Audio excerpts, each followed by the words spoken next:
Conversation de Goethe avec Eckermann.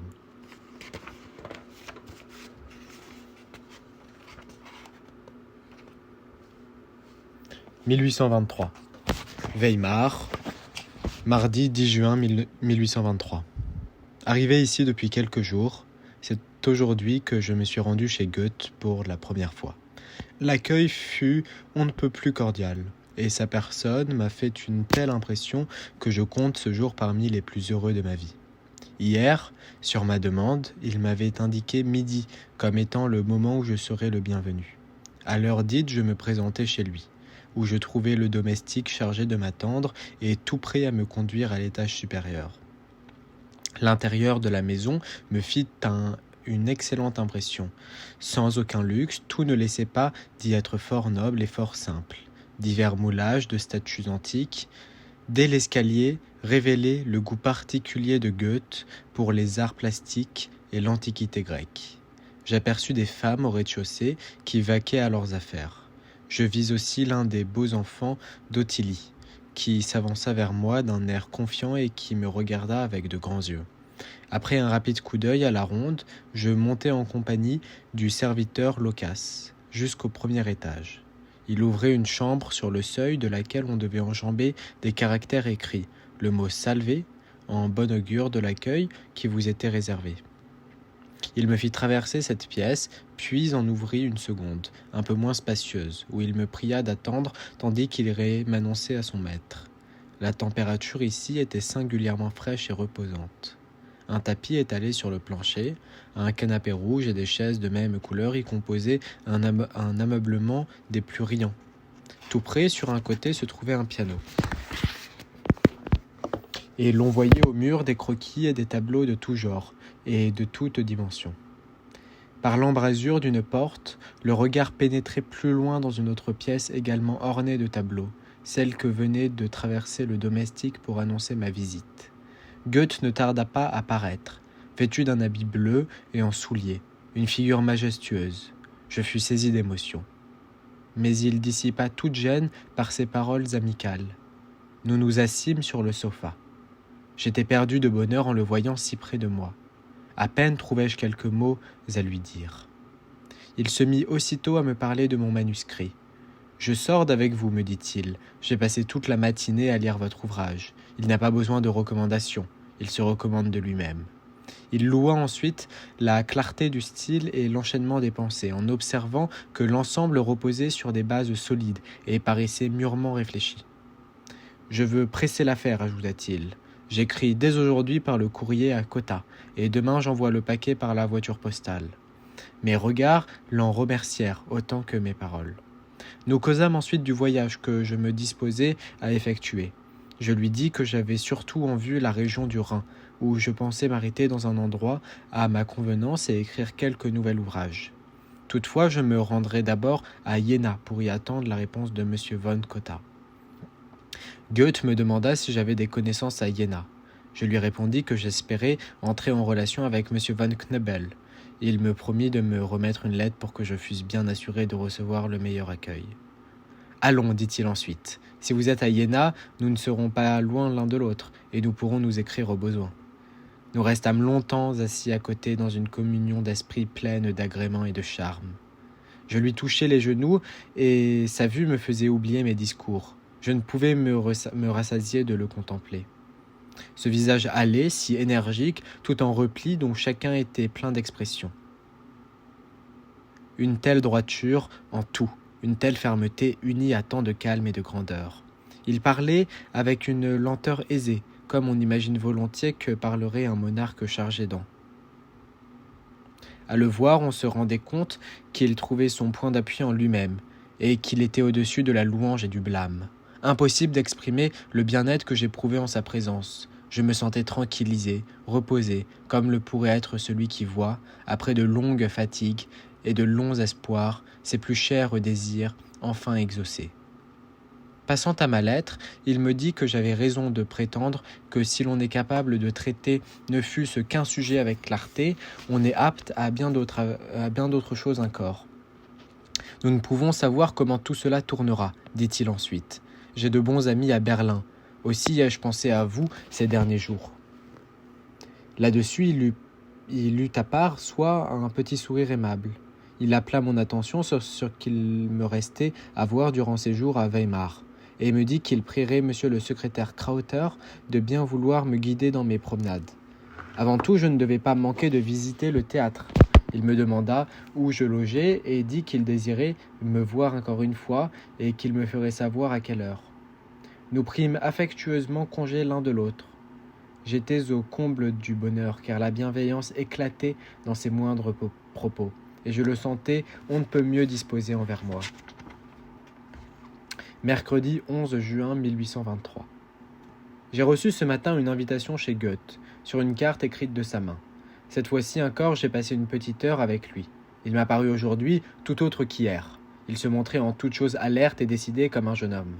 Il entra, portant 2 gros volumes. « Il est regrettable, dit-il, que vous ne soyez ici que de passage. Il y aurait grand profit à ce que nos rapports devinssent plus étroits.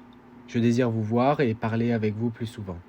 Mais comme l'ensemble des sujets est trop vaste, j'ai songé aussitôt à quelque chose de particulier qui nous servira de truchement et de sujet de conversation. Ces 2 volumes que vous voyez là sont le Journal des savants de Francfort de 1772 à 1773, dans lequel se trouvent à peu près tous les petits comptes rendus que j'écrivais alors. Ils ne sont pas signés, mais comme vous connaissez ma manière de penser, vous saurez bien les distinguer parmi les autres. Je voudrais que vous examiniez d'un peu plus près ces travaux de jeunesse et me disiez ce que vous en pensez. Je voudrais savoir s'ils valent la peine d'être insérés dans la prochaine édition de mes œuvres. Ces choses-là sont beaucoup trop loin de moi pour que je puisse porter sur elles un jugement. Vous, les jeunes, c'est à vous de savoir si elles ont encore pour vous quelque valeur et dans quelle mesure. Étant donné le point de vue actuel de la littérature, elles peuvent être utiles. Je viens d'en faire prendre quelques copies et vous les aurez plus tard afin de les comparer avec l'original. Du reste, en renvoyant le tout minutieusement, il est possible aussi qu'il soit bon de faire ça et là quelques coupures ou des corrections, sans nuire au caractère de l'ensemble. Je lui répondis que je m'essayerais volontiers à ce travail et que je ne désirais rien tant que de m'en acquitter comme il l'entendait. Il suffira que vous vous y mettiez, répliqua-t-il, pour voir que vous êtes tout désigné pour cela. Vous vous en tirerez parfaitement. Il me déclara ensuite qu'il se disposait à partir dans une 8aine de jours pour Marienbad, et qu'il lui serait agréable que je restasse à Weimar jusqu'à cette date. Ainsi, nous pourrions nous voir pendant ce temps et faire plus ample connaissance. Je voudrais aussi, ajouta-t-il, que vous ne vous contentiez pas de passer quelques jours ou quelques semaines à Iéna, mais que vous vous y installiez pour tout l'été, jusqu'à mon retour de Marienbad en automne. J'ai justement écrit hier au sujet du logement et du reste, afin que le séjour vous soit facile et agréable.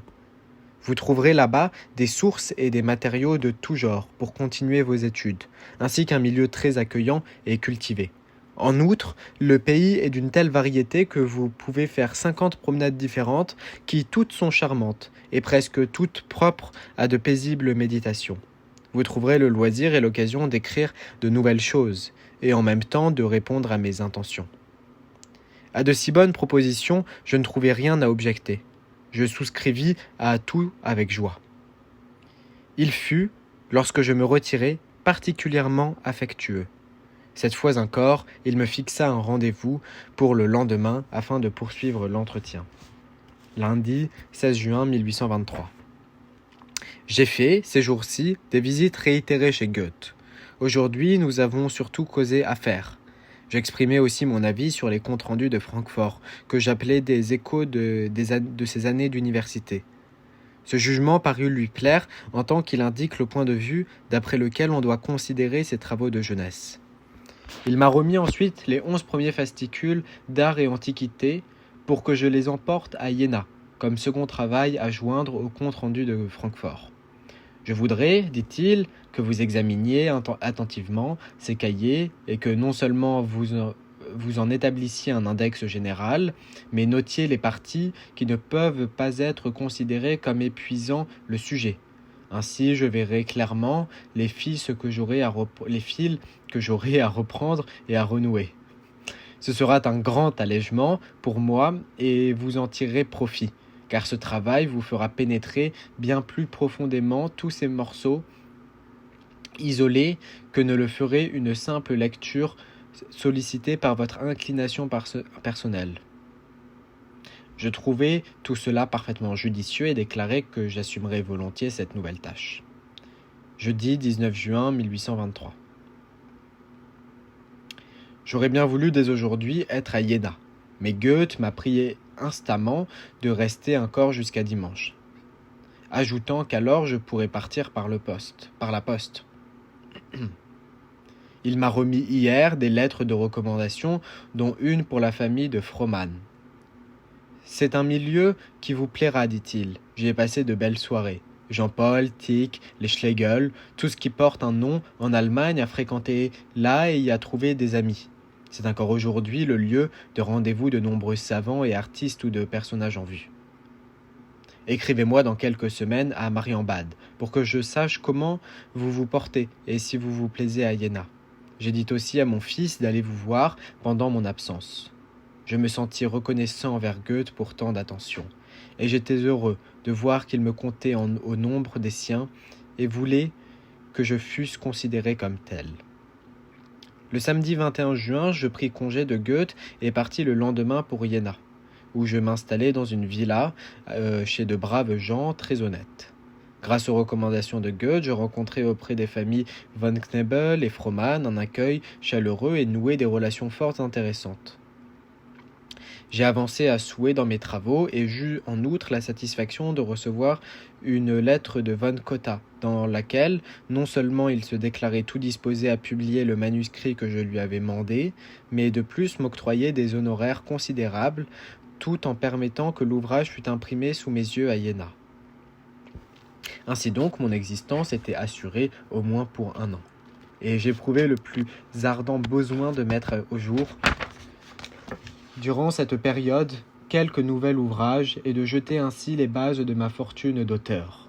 Quant à la critique et à la théorie, j'espérais bien les avoir dépassées une fois pour toutes par mes contributions à l'étude de la poésie. Je m'étais efforcé d'y tirer au clair les principales règles et me sentais maintenant poussé vers l'exécution pratique. J'avais conçu le plan d'innombrables poésies, longues ou brèves, ainsi que d'ouvrages dramatiques de tout genre.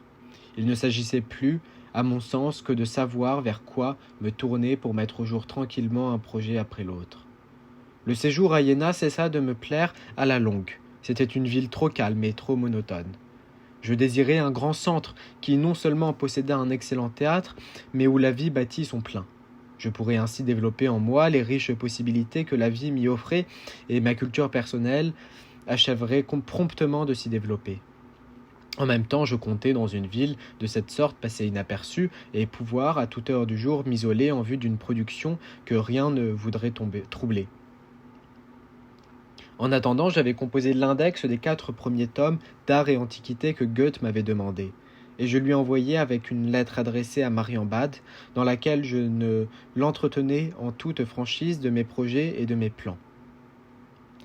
Je ne tardai pas à recevoir les lignes suivantes. La table analytique m'est bien parvenue en son temps et répond tout à fait à mes désirs et à mes intentions, que je trouve prêts, en rentrant les articles de Francfort mis au point de la même façon, et je vous en témoignerai ma reconnaissance. Ce que, sans en rien dire, j'ai déjà commencé de faire, puisque je ne cesse de m'intéresser ici à vos pensées, vos projets, vos désirs et vos plans, afin de pouvoir, à mon retour, m'entretenir à fond avec vous sur ce qui vous conviendra le mieux. Je ne vous en dis pas davantage pour aujourd'hui.